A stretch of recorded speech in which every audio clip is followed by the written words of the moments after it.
The Trump administration is continuing its losing streak in court in its efforts to end birthright citizenship. Yesterday, the Ninth Circuit Court of Appeals denied the Trump administration's emergency request to reinstate Donald Trump's executive order.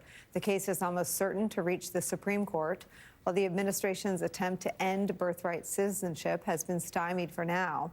New reporting by the New York Times highlights the human cost of the administration's deportation efforts, revealing what's happening in Panama, which is now taking in migrants from countries where the U.S. cannot easily send deportees. From that reporting, quote, one migration expert called the Panama Plan part of, quote, a totally new era of enforcement in which Washington is coercing other nations into becoming part of its deportation machinery. The New York Times reports that when migrants reached Panama, quote, they were stripped of their passports and most of their cell phones, the migrants said, and then locked in a hotel, barred from seeing lawyers, and told they would soon be sent to a makeshift camp near the Panamanian jungle. On Tuesday, Telemundo captured this footage of the hotel. If you can't see that, people are holding up signs that say, please help us, in their windows. The Times reports this, quote, at the hotel, at least one person tried to commit suicide, according to several migrants. Another broke his leg trying to escape. A third sent a plaintive missive from a hidden cell phone, quote, only a miracle can save us. In one window visible from a sidewalk below the hotel, a woman clawed at a latchless glass pane in an attempt to escape. When she noticed journalists below, she held up a piece of paper that read, Afghan. She made hand motions that indicated an airplane, then her head falling off. The message seemed to be clear. A flight home might mean death. In a statement to the New York Times, the Department of Homeland Security defended their decisions and the decision to send migrants to Panama. Joining our conversation is the Andes Bureau Chief for the New York Times, Julie Turkowitz. She's bylined in the reporting we read from. And with me at the table, Deputy Director of the Immigrants' Rights Project at the ACLU, Lee Gallant is back. Julie, this is some of the most harrowing reporting I've read about the Trump administration in 9 years of covering Donald Trump. Just take us inside the reporting. Sure. My colleagues got a tip last week that said the Trump administration was sending a group of people from the United States to Panama. We sort of immediately saw this as this expansion of the Trump administration's efforts to deport people as quickly as possible in large numbers. The administration has this struggle that it cannot deport people from some nations so easily, and it has gotten Panama to agree to take them in. And so, as you mentioned, once people were sent on these military planes to Panama, they were locked in this hotel that you see there. We were standing outside of that hotel. Those are pictures from my colleague, Federico Rios, and they have started communicating with us through cell phones. A couple of them still have their cell phones, and then on Tuesday night, about a third of the group was sent to this camp near the Darien jungle. I want to read from the reporting.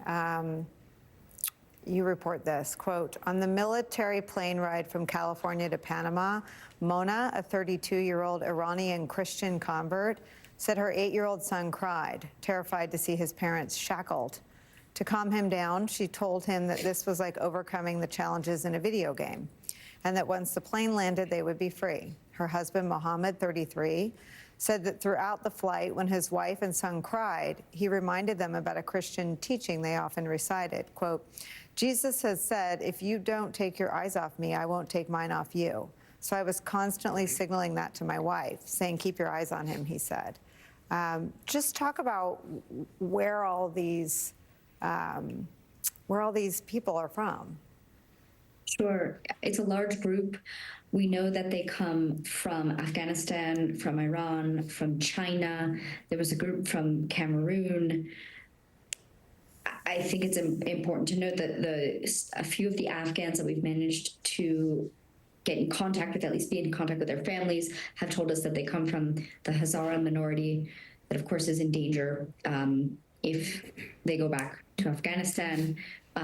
This group of Iranians that you see right there have told us that they converted to Christianity, which is punishable by death in Iran. And the one Chinese man that we were able to speak with said that, when we asked him why he attempted to get to the United States, why he went to the United States, he said for freedom. And he talked about economic and other problems that he had back in China. Lee, we talked a lot after the election, but before the inauguration, about all of the work that was done before Trump was elected a second time in dehumanizing people coming to this country illegally. But there remains, while there is high support for deporting people who come to our country and commit violent crimes, New York Times says 87% of Americans believing they should be deported. A plurality do not support deporting people whose only offense is to come here for a better life. Right. And it is abundantly clear that that's what the Trump administration is doing. Yeah, I think you're exactly right. And this is the kind of reporting we need to shine a light on exactly what it looks like. I mean, the Trump administration is out there saying we're deporting the worst of the worst. But as this reporting shows, these are people who are desperate or fleeing danger. And so we have one woman who was sent to Panama, who's now part of our asylum case. Her and her two children were fleeing danger. They now were sent to Panama without any screening for protection.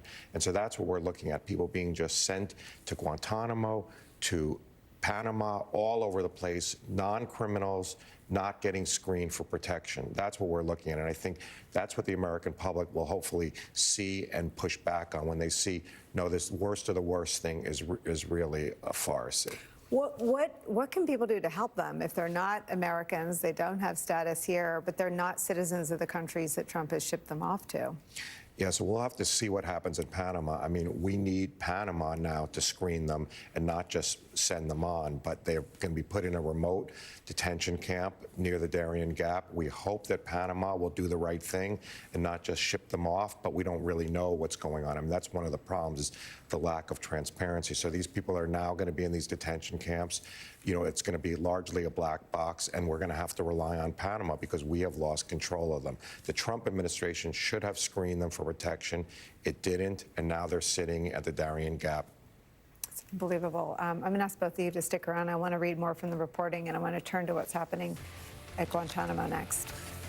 We're back with Julia and Lee. Lee, I want to read you some reporting about what's happening at Guantanamo from the Bulwark. During the first week of February, Doris said she noticed a change. Her son, Mayfried, became less hopeful because of the way he was being treated. In one of their final phone calls, she said he told her he was suicidal. If I keep staying here because they're treating me like a delinquent, I'm going to kill myself. This is what he told me, she said, recalling how his voice became so low she could barely hear it. These are things I'm thinking about, she said. If my son is alive, it's injustice. Doris grew more despondent about the situation involving her son, though Assistant Secretary of Homeland Security for Public Affairs, Tricia McLaughlin, asserted that there's a system for phone utilization to reach lawyers at Guantanamo Bay. She could not reach him. I have no news, she wrote me over WhatsApp. If you know anything about my son, please tell me. Yeah, it's bad. I mean, think about the United States sending people to a remote island, and we said this is a black box, we can't reach anybody, just like what you read. We have to file a lawsuit. Now they say this morning, oh, maybe you can have access, but now we found out they've moved everyone somewhere else. So, right, obviously we don't have access. We need to stop them sending people to Guantanamo. I mean, this is absolutely ridiculous to send people from United States soil to Guantanamo. That's unprecedented in our country's history, to send people to a remote island like that. But that seems to be, again, the feature, not the bug. I mean, Julie, the camp in the jungle where the migrants and asylum seekers sent to the Panamanian hotel are going, you describe as having dirt floors, looking like a zoo, and being in an area rife with disease. Sure. The camp is in a very remote place, and I think one of the interesting aspects of that is that it is far away from lawyers and other individuals who might be able to represent these people. We have not been given access by the Panamanian government to visit the camp to see what the conditions are like. Those descriptions come from one of the migrants who is reporting back to us. Lee, when you look at the maybe failure to imagine what Trump 1.0 would do, Right. and it culminated in us getting to know you, the public getting to know you through child separation, something that a Republican president-appointed judge described as, quote, child abuse. Right. And then you look at this mass movement of human beings, some of them people here that committed violent crimes, but we understand 41% are people who are here that committed no offense Right. other than the civil offense of being Right. undocumented. What does your horizon look like in terms of being able to focus the public's attention on something, in some instances, as grave as child separation? Yeah.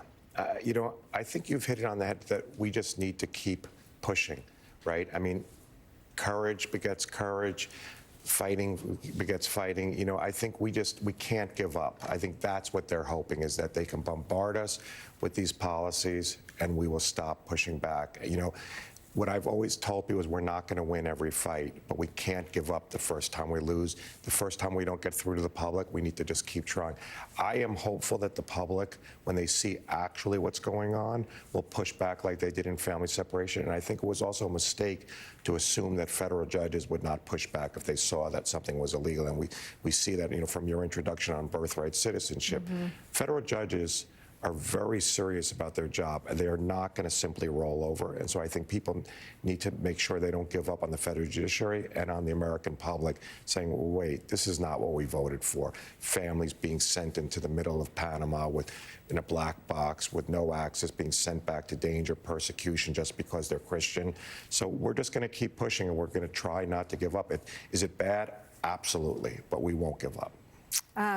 Julie, I'll give you the last word on where this reporting goes from here. Are there efforts by the Panamanians to allow any access to the migrants in either the camp or the hotel? The Panamanian government is working with the UN's International Organization for Migration. They say that they are working together to find a solution for these people. That solution could end up that some people go to another country that is willing to accept them. But for now, the camp is a black box. These people are there, and journalists and lawyers have not been able to get in. Black box is such an accurate term, but such a haunting one when you're talking about human beings and families with children whose only known crimes in the reporting are coming to the country as asylum seekers. Julie, Lee, thank you so much. Thank you for the reporting, Julie, and Lee, thank you for spending time with us. Thank you.